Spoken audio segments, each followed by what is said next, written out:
गांव के एक कोने में एक पुराना टूटा फूटा हवेली थी। लोग कहते थे कि उस हवेली की सीढ़ियों के नीचे कुछ ऐसा छुपा है जिसे छूना मौत को दावत देना है। कई सालों से कोई उस हवेली के पास भी नहीं गया था, लेकिन 22 साल का रोहित, जो गांव में नया आया था, उसे इन बातों पर यकीन नहीं था। उसने ठान लिया कि वह इस हवेली में जाकर देखेगा कि आखिर सच्चाई क्या है। अगले ही दिन रात के 12 बजे वह अपने दोस्त विकास को साथ लेकर हवेली पहुंचा। हवेली के चारों तरफ सिर्फ झाड़ियां और झिंगुरों की आवाज थी। दोनों के हाथ में सिर्फ एक टॉर्च थी जो बार बार झपक रही थी। हवेली के अंदर घुसते ही एक अजीब सी सरांध ने उनका स्वागत किया। पुरानी दीवारों पर मकड़ियों के जाले झूल रहे थे। रोहित ने विकास से कहा, डर मत, कुछ नहीं होगा, बस सीढ़ियों के नीचे देखना है। वे दोनों धीरे धीरे लकड़ी की पुरानी सीढ़ियों की तरफ बढ़े।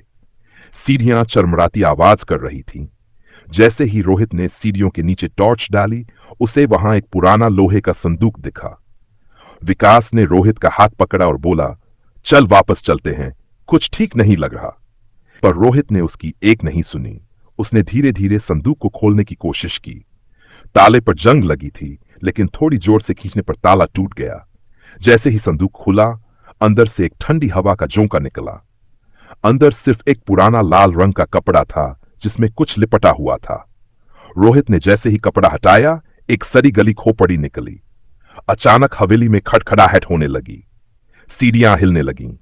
विकास ने रोहित को खींचा। मैंने कहा था ना मत खोल। लेकिन तब तक बहुत देर हो चुकी थी। सीढ़ियों के पीछे से किसी के कदमों की आवाज आने लगी। दोनों ने पीछे देखा तो धुंध में एक परछाई खड़ी थी, बिना चेहरा, सिर्फ लाल चमकती आंखें। वह परछाई धीरे धीरे उनके करीब आने लगी। रोहित और विकास ने भागने की कोशिश की, लेकिन सीढ़ियों ने जैसे उन्हें जकड़ लिया था। वह परछाई उनके बिल्कुल पास आई और फुसफुसाई, मेरा घर छोड़ दो या तुम्हारी आत्मा भी यहीं कैद हो जाएगी। रोहित की आवाज नहीं निकल रही थी। विकास बेहोश होकर गिर पड़ा। उसी वक्त हवेली का दरवाजा अपने आप खुल गया, जैसे किसी ने उन्हें एक मौका दिया हो।